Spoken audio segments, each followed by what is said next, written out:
Well, good day. It's Dr. Imad G here reporting from the beautiful shores of Puerto Vallarta. Actually, Botseria is just north of Puerto Vallarta with the background of the Pacific Ocean. And I am so honored to have Des here from Destination. Des, I call the premier relocation expert in all of Mexico. She's been acquiring experience over the last 5 years or so, and really looking forward to get to know Des. I'm very, very privileged and honored that she's joined us for Escape Hatch as one of the keynote speakers. And to me, Des, I see you like, if you use the football metaphor, like a quarterback. You're like the quarterback that leads the relocation process. So the quarterback always when they huddle, they assign different positions to different people that are experts. And I believe really that's what you do. And thank you so much for coming along. Absolutely. Thank you so much for having me. It's an honor to be here with you today, and it is an honor to speak at the Escape Hatch seminar on July 10th. I'm excited. Thanks, Des. Likewise, and we're really privileged to have that level of expertise and professionalism. Des, just right off the bat, I'm just wondering. I believe you're American, originally born and raised in the States. How did you end up in Mexico? Can you just take us briefly through that path? Yeah, such a good question. So I was born in California, actually. So I grew up on the West Coast. I moved to Washington State in like my teenage years. And personally, I felt like it was freezing cold up there. It just wasn't the lifestyle I was looking for. So I actually moved to Hawaii for about 10 years. I lived on the island of Maui and then the island of Oahu. And as much as I loved living in Hawaii, I mean, it is the ultimate paradise. I got a little bit tired of just the small island and, just being able to drive around that small area. And then, of course, the cost of living in Hawaii is 3 or 4 times almost anywhere else in the United States. So I started to look around a little bit and think, okay, where could I go live in the world where I can have the great weather like Hawaii, the climate like Hawaii, still be on the Pacific coast, so have the same fish, the same jungle, the same trees, the same types of beaches, but without that super high cost of living. And I played something that I call flight roulette. I don't know if you're familiar with that, Dr. Imad, but No. it's basically where you search flights to anywhere from the destination that you're flying from. And Puerto Vallarta came up. And so I thought, okay, well, I've never been to Mexico before. It looks beautiful. It looks tropical. It looks like something I would like and enjoy. So I decided to take a quick trip over. And as soon as I landed in Puerto Vallarta, I was like, oh my gosh, this is literally Hawaii, but cheaper. And Wow. so after that, I was like, I need to figure out exactly what I need to do to move to Puerto Vallarta within 6 months. And so I started my business there. I liquidated everything in the mainland. And then I moved to Puerto Vallarta almost 10 years ago. And I've been in Mexico ever since and just fell in love. Wow. So as soon as you landed, you realized this is where I'm going to be. This I is kind where of I like it's wanted to kind of be. like the Costco of beautiful living. Like you got the high quality, but not the extremely high prices of Hawaii. Exactly. Yeah. And there's not a lot of places like that in the world where you can get that ocean access. And then something that's specifically beautiful about Puerto Vallarta that's different than any other spot in Mexico is we've actually got the Sierra Madre Mountains that line the bay, Yes. which means we get the forest, we get the mountains, we get the jungle, we get the trees, and we get the beach. And so we also get like waterfalls as well. And as you know, you're in Bucerias right now. The weather's fantastic. So Yeah. absolutely. Yeah, I was sold. It was an easy sell. So then you decided that you're gonna pack up and relocate to Puerto Vallarta. Uh-huh. So in the first few months, like, is there something that you wish you had known or prepared for that you weren't quite ready for? So I was a world traveler already. So I was used to traveling in like Southeast Asia and things like that in countries where I didn't speak the language. But I didn't know anybody when I moved to Mexico. So I didn't speak the language. I didn't have any connections. I didn't know about Mexican bureaucracy, what it meant to get Mexican residency, what the laws were about working or owning a business in the country. Like I just didn't know anything. I was basically chasing the dream of, sunshine, beaches, palm trees, and margaritas. And I didn't know a lot else. And so, luckily for me, I was young. I was 30. I was very adaptable, and I was a fast learner, and I was able to make connections really, really quickly. But I would say that now that I'm turning 40 next month, I would not make that same decision today. Today, I would have a lot more set up for me when I get there. I would have known at least a little bit more of the language, or I would have a support network of people who could help me actually get established in the new city much easier because I did it the hard way. And Right. so now I can do it the easy way for other people. Was that learning experience part of what led you to destination and deciding to become a relocation expert? That's exactly right. Yeah, it was part of the learning experience, but it was also partially what I had discovered during COVID, that there was a lot of people who were also experiencing the feeling of wanting to get out of the USA and wanting to leave that life. There's a lot of political upset and things that were going on. And so I actually had a videographer do a video about my lifestyle in Puerto Vallarta. At the time, I was living in a little tiny apartment that was $300 a month. The video went viral. I got like 3 million views on it. And I Wow. started to get, hundreds of emails a day of people wanting to move to Mexico and wanting to know how to do it. And so, because I had already had the experience and because there was clearly a need from people to figure out how to do that, I basically was able to take my entire network and my experience and my talents and be able to meet that need. And that was how my destination relocation was born. Wow. So, tell me something. You posted recently a video that talked about how Canadians specifically, some come and they thrive here, and others come and it's not what they expected, and it's actually a negative experience, and they end up going back. Can you just explain the difference? What are the predictors of those that succeed and those that don't? Yeah, that's actually a great question, Dr. Ahmad. To be honest with you, I think that most people, when they're considering moving to Mexico, they are focused on things like residency, housing, where they're going to go to school, what neighborhoods they're going to live in, and the personal things that matters to their relocation, pets, cars, et cetera, et cetera.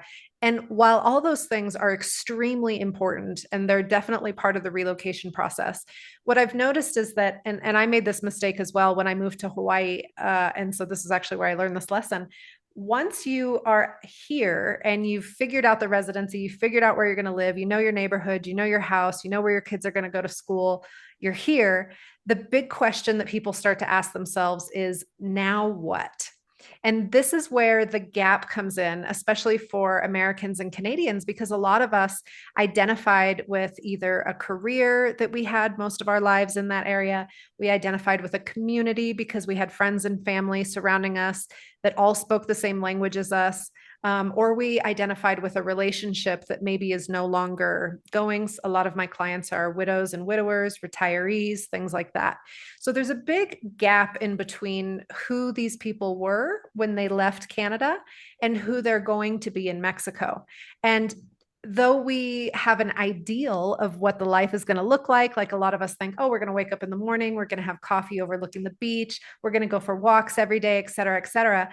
I think what people often underestimate is that when you don't speak the same language of the country fluently, it takes the ability to feel fully competent in your life and have full control of your life, and it decreases it quite a bit. And so there's that adaptation stage of learning how to survive in a country where you don't speak the language. The bureaucracy, the laws, and the rules are not the same as the way we're used to in Canada and the United States. And then making sure that we find our new identity and who we're going to be, it takes some time. And so that space in between who we were and who we're going to be is very challenging for a lot of people. And if they don't have a clear goal or an aim in mind of who that person's going to be, they're going to struggle a lot more. And so that's really what I've noticed in my experience, the difference between the people who are thriving in Mexico and those who are just surviving and often end up actually going back home. Okay, so it's in some ways the language culture is part of the potential problem if they're not prepared for it. Yeah, and I want to make it clear, like, people don't necessarily have to speak Spanish, but what they need to do is they need to have the opportunity to try to learn the language, but most importantly, they need to have a solid community and a routine and a purpose for themselves. Those are really the three pillars of success. And, Dr. Matt, I know you're in, I think, my PV singles group as well in Puerto Vallarta. And this is where I actually learned about the difference between people who were thriving and surviving, because once I help people move to Mexico and they join PV singles and they're trying to find new people to date, new community, things like that, I started to notice a pattern amongst people that there was almost like a listlessness or feeling a little bit lost, and even in some cases, a little bit depressed. And what I had discovered from interviewing a lot of these people is that they were lacking that sense of identity or that sense of purpose. And so, what I was actually able to find out when I had started PV Singles about 7 years ago was that helping these people connect by meeting each other, but also through meeting each other, actually going and participating in community events, nonprofit events where they can help things like the Rise Orphanage or the Sula Society, or cleaning up the beaches or the ocean or whatever. This gave people such a strong sense of purpose and feeling needed. And then Right. they also got to meet like-minded people at the same time. And the amount of people that went from feeling a little bit of despair to feeling purpose and meaning, just it was so contrastingly fast how fast it grew. It solved the problem. And Interesting. I realized right there that was something I needed to address Really personally. getting out of themselves, their own sort of introversion, if you will, and interacting with the community and serving. That's a Yeah. really interesting point. I have some friends that look at YouTube videos and they love the look of the place, whether it's La Plaza or like a specific town out in the outskirts, and they're like, "Oh, this is where I want to go." Mm-hmm. Um, Tell me about the problem with that approach of sort of finding a place that looks aesthetically amazing, and choosing it based on a YouTube video. Yeah, I will say I definitely think there is some value to looking online, looking on Instagram, looking on YouTube, and doing as much research as you can about a location before you arrive. But I would say that nothing is more valuable than doing a physical scouting trip in person before you actually get here. And what I mean by scouting trip is maybe taking 10 days or 2 weeks and visiting the city that you think is your ideal city, and then actually getting to experience it as a local, not as a tourist, but as a local for that 10 days or 2 weeks. And a lot of what I do in my relocation management for my clients is I try to align with them their timeline for residency, Kanhei, family unity, housing search, scouting trips, neighborhood tours, et cetera, et cetera.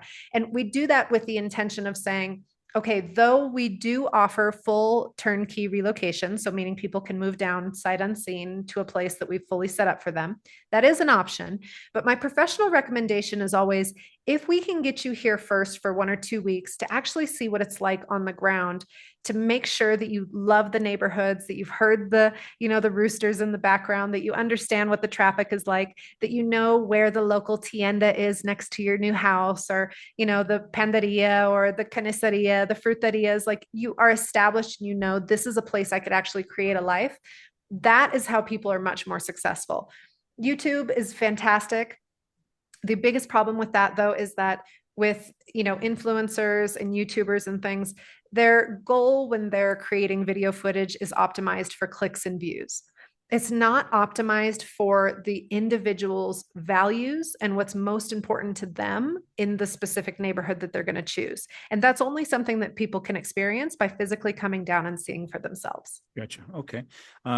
So kind of like if you use the surgical metaphor, like a biopsy, you take a biopsy of the town first before Exactly. you jump right into the full the full scope of it. Yeah. Desiree, you've done hundreds of relocations, Mhm. putting together as a quarterback the whole process.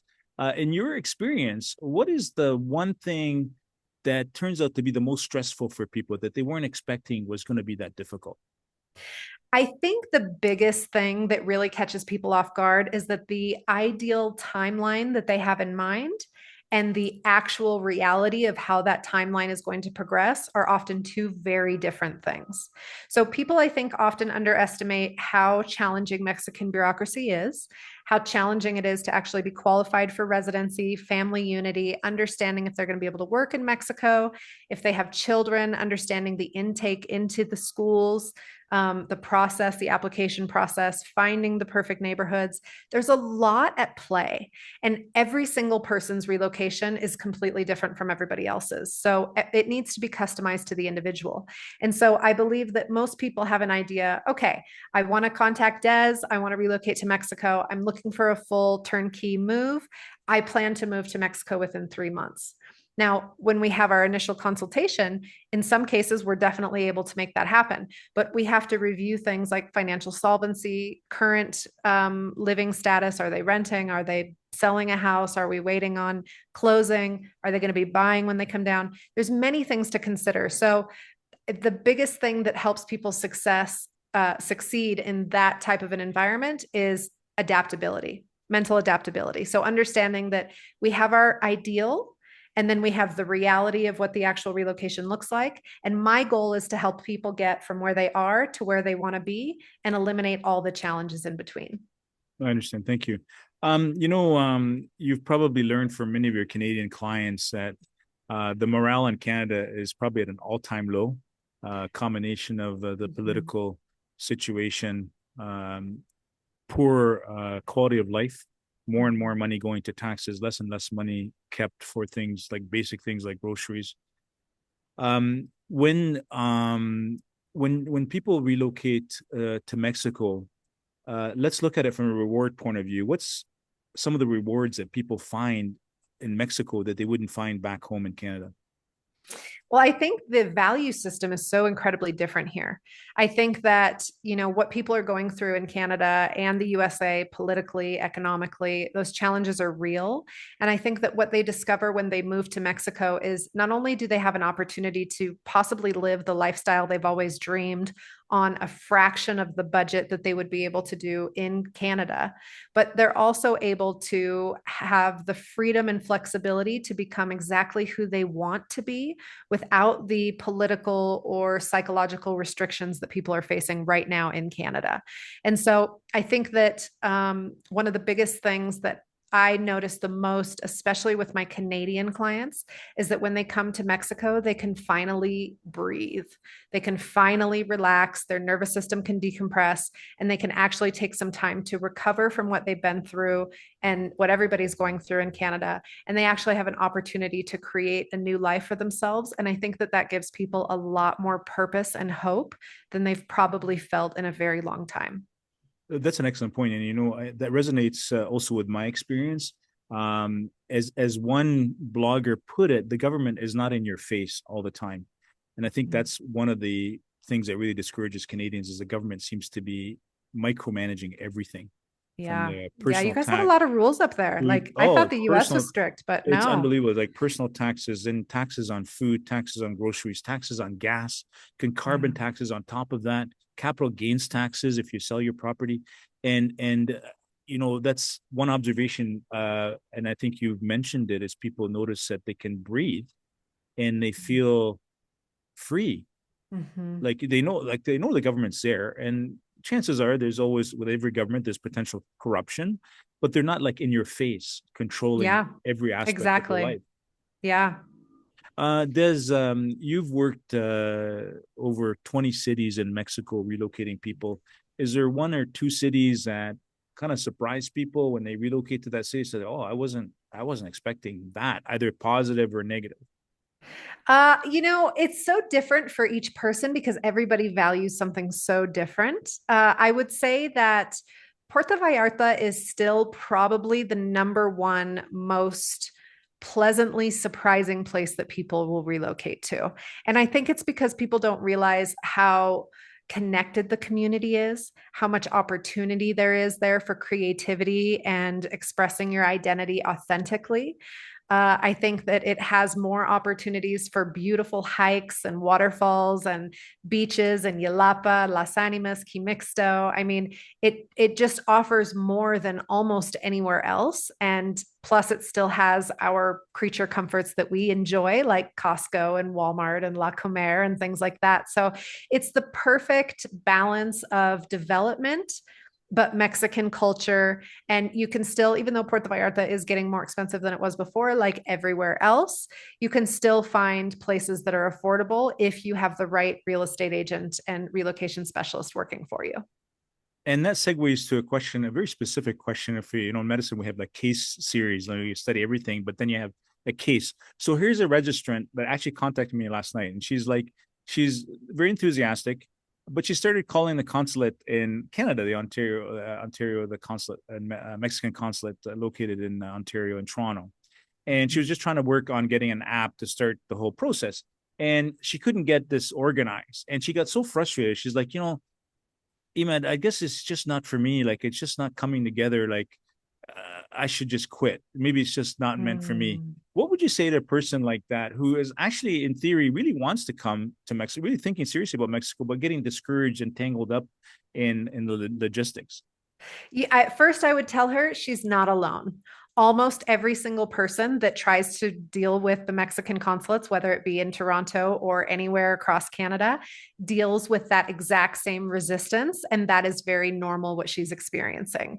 What I would recommend in her situation, if it's something that she would like a little bit more hands on support with, to find a relocation specialist that is actually familiar with the Toronto consulate, like myself, or another one that she feels like she can trust, and to hire them to do it for her. Because the reality is, Dr. Ahmad, every single consulate is completely different. They interpret the rules differently.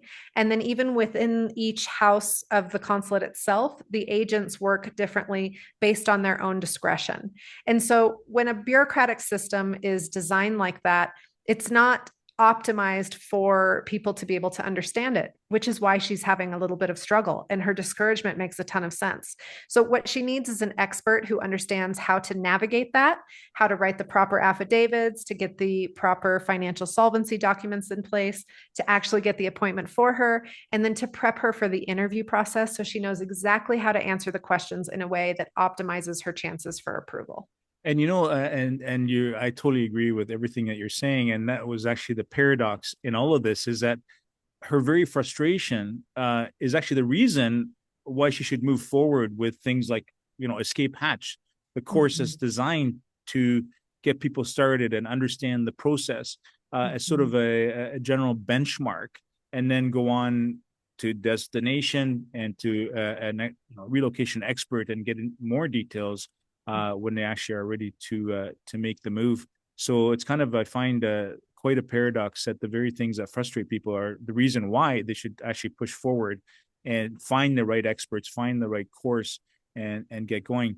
Exactly right. I want to again reiterate how privileged I am to have you on this course, and also Thank you. curious why you endorse the course. I mean, you could just say, you know what, I have destination, I have a huge clientele, you know, it's my full-time livelihood.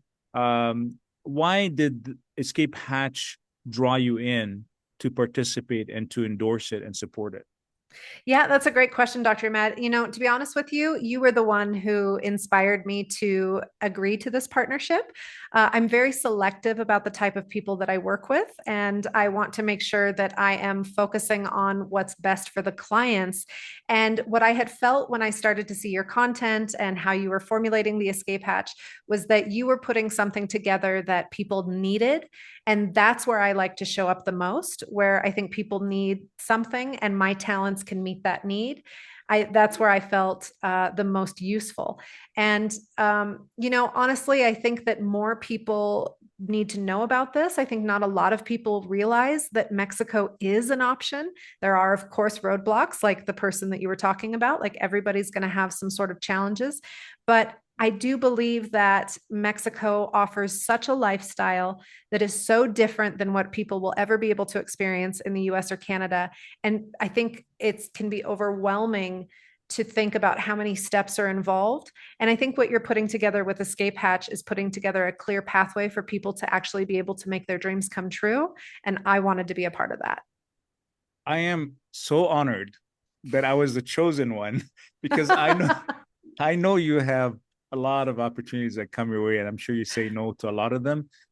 So when I heard that you're actually seriously considered, I was actually very thrilled. To Thank you for have having you. me. It's No, an it's honor as it's my well. pleasure. I want to ask you a question, and it's directed to you, but also directed to about 30,000 people that have been seeing these videos. So some of these videos are getting tremendous amount of traction, and we're getting more and more registrations. Like every week, we're getting more registrations. But you have 30,000 people interested, obviously captivated by the content, obviously interested in this concept of relocating. But then you have 60 spots. They're not totally full yet.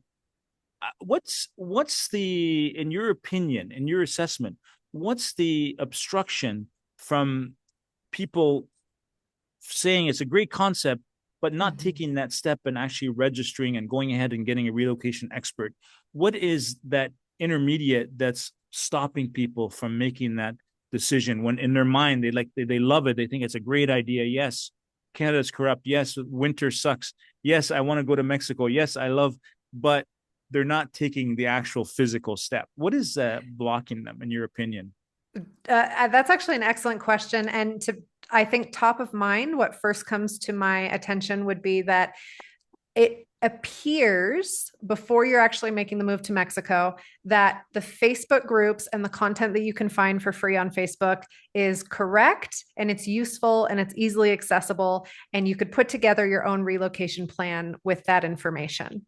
And I think that people might be slightly overestimating how accurate the information on Facebook groups is and how much they're able to handle on their own. Now, I'm not saying people can't relocate to Mexico by themselves.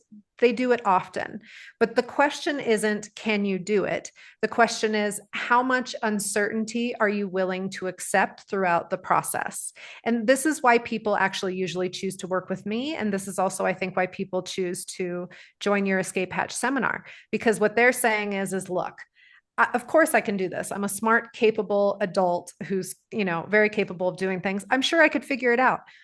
The question is do I want to have to do it all by myself, or would I actually be interested in some, personalized guidance that could help me get to Mexico a lot easier than potentially losing thousands of Canadian dollars, wasting it on the wrong people or the wrong apartments or the wrong neighborhoods or whatever, the many mistakes that people make. So I think that that's the question people need to ask themselves if they're hesitant about joining the Escape Hatch seminar is how much uncertainty am I willing to accept? And if the answer is unlimited amount, well, then by all means, go ahead and do the relocation yourself. Bravo. I'm proud of you. But if the question is, I actually don't think I want to accept that much uncertainty because it's really psychologically challenging on top of everything else that the relocation is going to take, then the Escape Hatch is right for you. So what you're saying is when you have a complicated operation, go to the professional, Exactly right. not YouTube. I can Yes. tell you some really funny stories about surgery. Like people actually look to YouTube to do their own procedures, like drain their own abscess, Oh um, gosh. Yeah, don't do like that. repairing their own lacerations with crazy glue. And and people do it. People do stuff on their own. They're like, "Oh, YouTube showed me this," or Dr. Google recommended this. And I say, well, you know what? You might be able to get away with it, but the results could be catastrophic. And Well, and wait till you're on the ground and someone's speaking to you in, fluent Spanish and it just goes right over your head and you don't know what to do and who do you call? So that's where I think Escape Hatch can be very useful for people. fantastic. And as we conclude, because I know you're a very busy relocation expert with Destination, if you were to kind of look back and reflect, you've partially answered this, but in terms of that 10 years ago when you landed in Puerto Vallarta and then you took that step and decided, okay, this is for me, I'm gonna stay here. Reflecting back, like talking to your audience, what's the strategy that you would have done differently, just to summarize, You before know, you get if on? I existed back then, to help people relocate, I would have hired me because I did it the hard way. Honestly, I learned I made all the mistakes for you guys. So I've cleared the pathway. I'm the pioneer. It's very clear now. I've gotten all the challenges out of the way. And so now I think what I would have done back then that I didn't do would have been to invest in a trustworthy relocation specialist that handles every aspect of relocation from top to bottom so that I didn't have to do it alone. Because I think I wasted a lot of money and a lot of time and a lot of mental energy just running into roadblocks that didn't necessarily need to be there if I had someone who could have navigated the relocation for me. Now, there's one last question. I promise this is the last question. So some skeptics will look at the situation and say, well, you know what? Once I'm serious, maybe it won't be this winter. Maybe it won't be before next winter. Maybe it won't be before the winter after that. But when I'm really serious, then I'm going to just contact the destination and Des will take care of everything and forget about the course. For some reason, you endorse that intermediate bridge. Can you talk to the audience and say why you feel it's important to take the course, even if you're planning to get a strategic specialist? It's still important to take the course. Yeah, I think that one of the great things that you're offering, Dr. Imad, is you're offering multiple experts and multiple speakers and multiple different careers that can actually guide people in different ways. All of us, are experts about what we do. All of us have lived in Mexico for a long time. All of us know how to navigate this. And because every single person's relocation is so different from the last, you need to have someone who is speaking about something that is directly specific to you.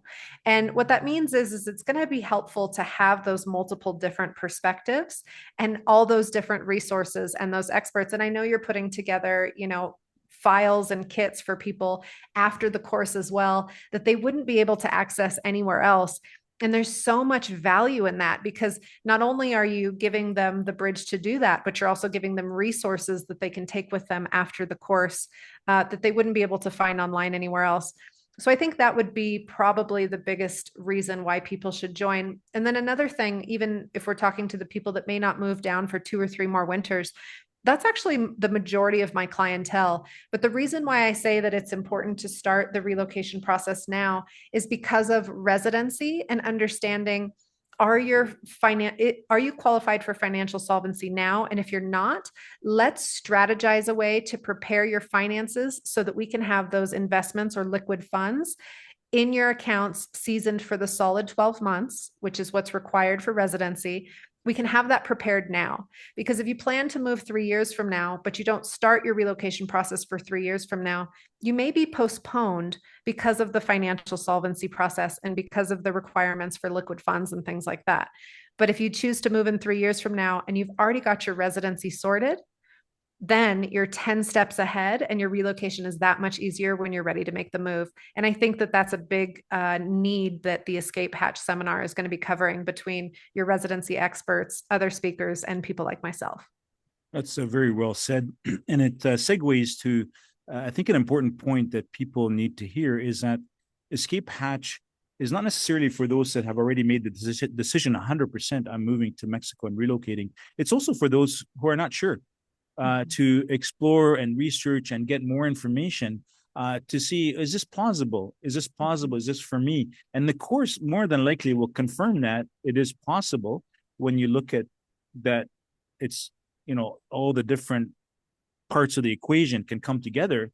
But it's important to recognize that it's also for those that are indecisive. It's not just for those that have 100% made the decision. So Desiree, Des, as you're so affectionately called from Destination. Now I understand why you are the relocation expert, the rock star, of Mexican relocation. Thank you so much, and again, an honor that you're joining us for Escape Hatch, coming up July 10th and 11th. And you can register through escapehatchstat@gmail.com. And there, when you come to the course, you'll be able to have access to the resources that Des has.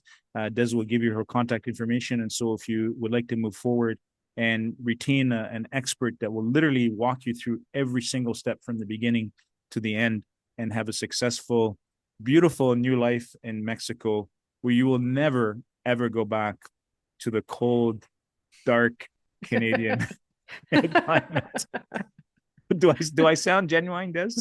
You do. And I think it's really great what you're putting on, Dr. Imad. I Thank think you. a lot of people need this.